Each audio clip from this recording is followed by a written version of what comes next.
আমাদের সমাজে উত্তম চরিত্রেরও মানুষ আছে, বাঘ চরিত্রেরও মানুষ আছে, আবার কিছু নিকৃষ্ট সাপ চরিত্রেরও মানুষ আছে।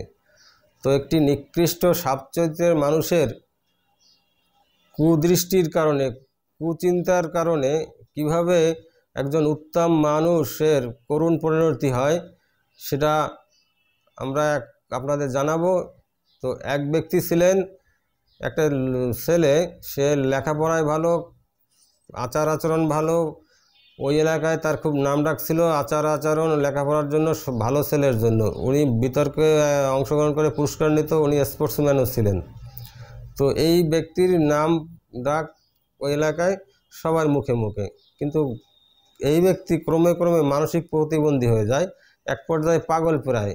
সবাই তাকে তাচ্ছিল্য ঘৃণা করত।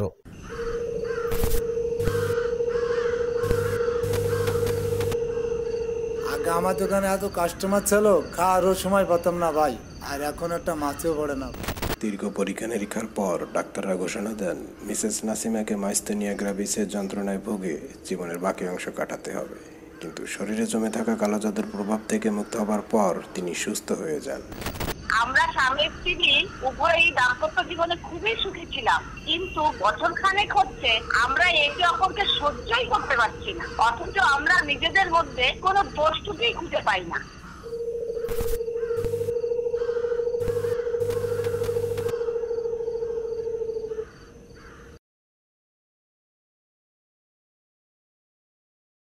আজ থেকে বছর দুয়েক আগের ঘটনা।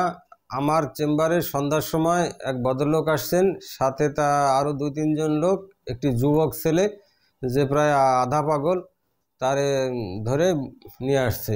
ওই ছেলেটা তখন ইংরেজিতে কী যেন কথা বলতেছিল, আমি তার মানে বুঝি নাই, এবং কিছুক্ষণ পর একটা কবিতাও বলছিল, আবার অট্টহাসি, আবার চুপচাপ চিল্লাপাল্লা এরকম।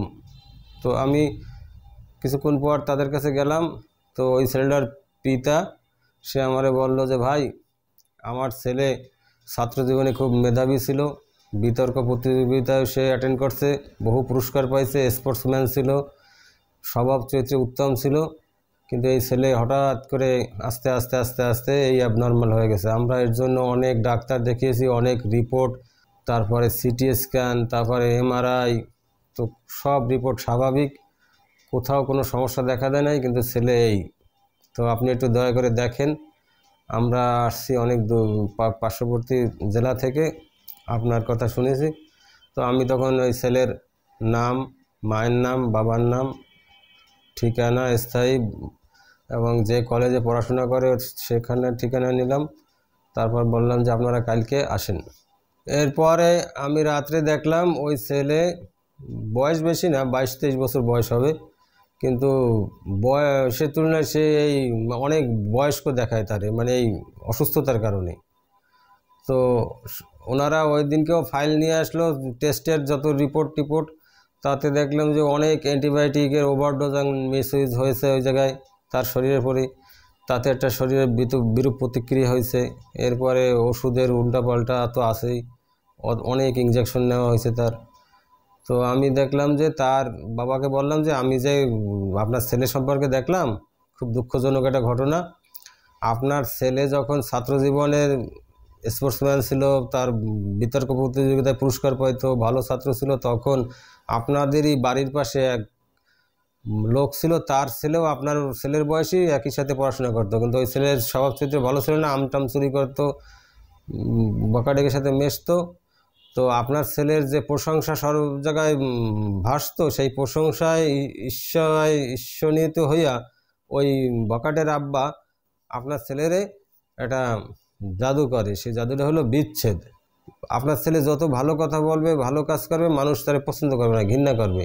এইভাবে তার ভালো কাজের উত্তরে প্রশংসা না পায় ঘৃণা পাইছে আপনার ছেলে, যার কারণে সে মানসিকভাবে বিধ্বস্ত হয়ে গেছে, আর তার জটিলতায় আজকে এই অবস্থা। আর সাথে সাথে একটু ওষুধেরও পার্শ্ব প্রতিক্রিয়া হয়েছে, যেমন এই জায়গায় দেখছি ও অতিরিক্ত অ্যান্টিবায়োটিকের ওভারডোজ এবং মিসইউজ হয়েছে, এই সব মিলিয়ে টিলে আপনার ছেলের এই অবস্থা।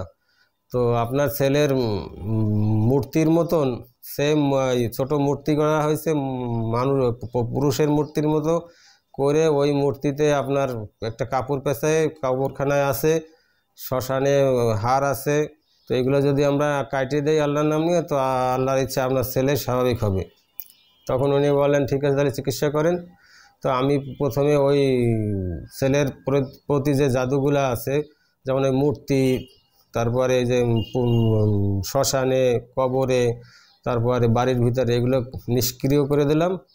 এবং ছেলের বাবাকে বললাম যে একে আপনাদের কোন শহরে থাকেন সেই শহর থেকে বাংলাদেশের আরও যেসব জায়গায় যে স্বাস্থ্যসম্মত জায়গা আছে জায়গায় ঘুরায় নিয়ে আসবেন, এবং এর সব কাছে সবসময় থাকবেন, আপনারা লোকেরা সময় দেবেন।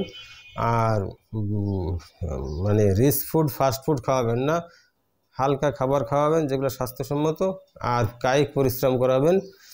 আর যে প্রকারে হোক না কেন 8 ঘন্টা তারে ঘুমানোর ব্যবস্থা করবেন। আর একটু ভালো হইলে খেলাধুলার ভিতরে তারে ইনভলভ করাবেন। এইভাবে অ্যাডভাইস দিয়ে তাদের বিদায় দিলাম এবং জাদুটা সব কাটিয়ে দিলাম। আল্লাহর কি ইচ্ছা 6-7 মাস পরে ওই ছেলেটা এবং তার বাবা এবং ছেলের মামা যে আসছিল, যারা আসছিল ওই সময়, তারাই আবার পুনরায় ওই ছেলেটা নিয়ে আসছে এবং খুব সবাই হাসি খুশি। ছেলে আমারে সালাম দিল এবং আমি বসতে বললাম, বসলো। এরপর আমি জিজ্ঞেস করলাম তোমার অতীতে সেই লেখাপড়া, কোন স্কুলে পড়তা, কী কী বিতর্কে পুরস্কার পাইছো, তোমার স্পোর্টস জীবনে কী কী পুরস্কার পাইছো, সে সব বললো। একটা গুড ছেলে, ভালো ছেলে, কিন্তু ওই সর্পমার্কা লোকের কারণে এই কিছুদিন তার এই সমস্যা হয়েছে। আমাদের সমাজে সাপ চরিত্রের মানুষ আছে যারা পরের ভালো দেখতে পারে না। আরে পরের ভালো দেখতে পারে না, তারে ওই ছেলেটার ক্ষতি করে কি তোর 10 টাকা হয়েছে, কি তোর কোনো লাভ হয়েছে?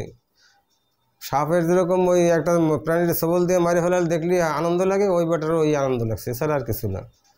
তো আল্লাহর ইচ্ছায় পরে ওই ছেলেটা সম্পূর্ণ সুস্থ, এখন সে কোথাও চাকরি করে শুনলাম।